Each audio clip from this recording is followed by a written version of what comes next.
I think we should start off talking about Paul Maurice. You know, he's 7 years. He was there 7 years. I've always said to you, Tim, after 7 years. No, you said after 5 years. Well, 7 years is a long time. Yeah.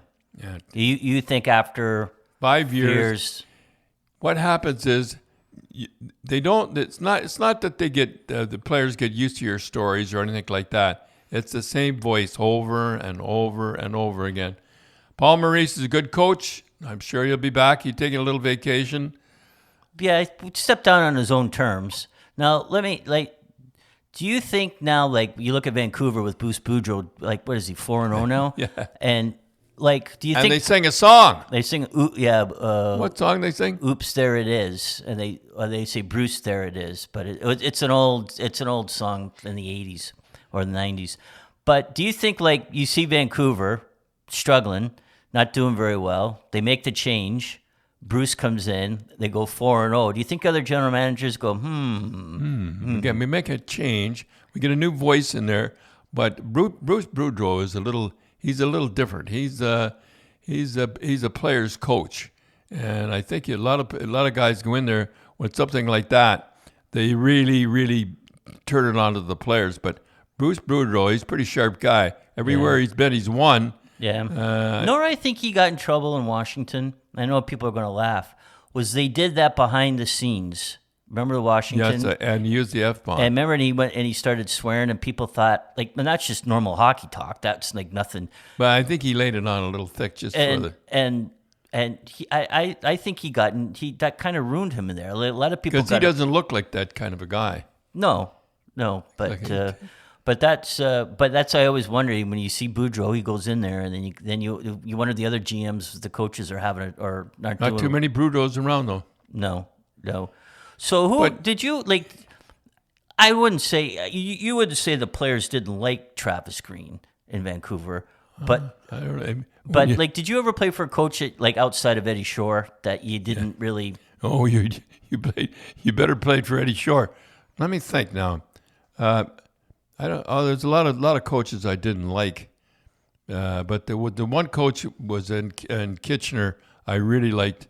His name was Frank Curry, and he was really a good coach. He was a player's coach, and he was a great guy. I think you got to tell one funny story. You played for Joe Crozier in Rochester about the time he was laying in bed. Oh yeah. He would try every trick, and we were pretty sharp guys too. And he called all the captains up, and I think there was captains and about 3 or 4. And the worst guy could call up. I don't know why he called up Pappin. Of all guys, Jim Pappin. He was a great player. He went on to play in Chicago. So we're all around the bed, and he gave us his death wish, and it was like he was dying.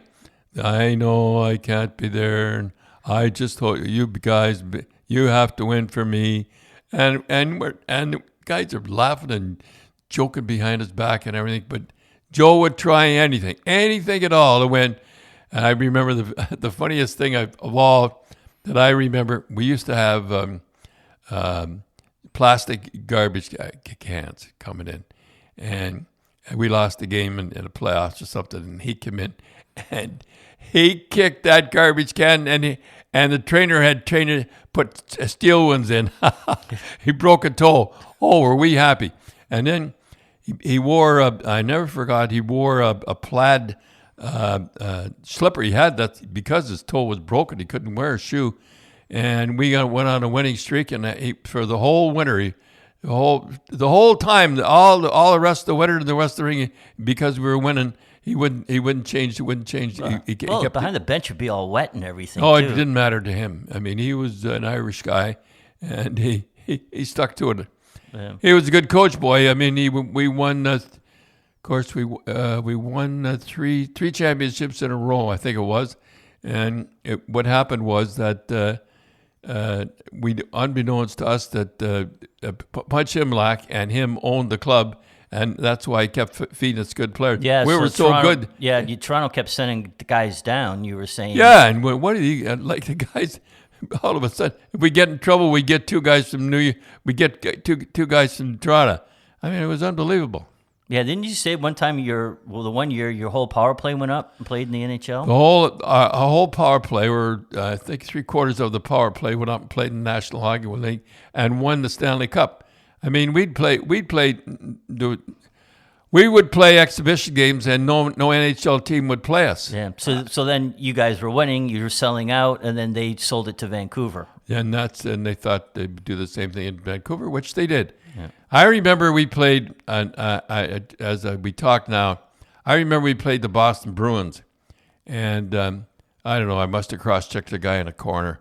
And John Busick, followed me and he says, "We heard you were a backstabber. Keep your eye out from you." So I turned around and said, "Well, I'm not backstabbing you. I'm facing you. What are you going to do about it?" I never forgot that. Yeah. And then, 8 years later, you were coaching them. About 8 years later, I guess I was coaching them. We got 35 goals, I think, the 1 year. Yeah. And I remember you were saying that your first practice, you got him to do the power play. Oh, yeah. This was funny. So my very first practice, and they had the best power play in the world. Let's see, there was Phil Esposito at the center. Johnny Busick was on left wing. Wayne Cashman was on right wing. Wayne Cashman, he was unbelievable in front. He used to tell me about the story. And we had Carol Vadnais, got 20 goals, and we had Bobby Orr on the right side. So I'm going to tell these guys how to play the power play. So I said, I remember at center ice, I said, "I'll take the rest of the guys here. John Busick, you take the power play and work on the power play." I never forgot that.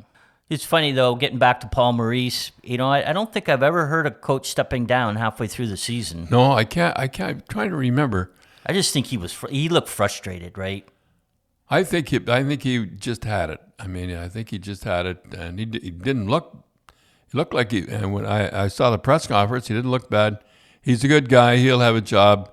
I think he just needs a little rest. I mean, yeah, they've had an awful lot of problems. I mean, they really have. They've had more problems than any other club, and he kept them in line. Yeah, I mean, you're right. Like, they had a lot of guys, Buffalo not coming back and Laney wanting out and stuff, and he kept them going.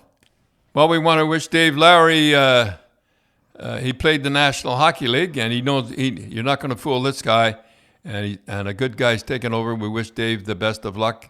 And Paul will be back. Don't worry. He's going to take. I think he's going to take a little rest. Don't worry. He's a good coach. He'll be back.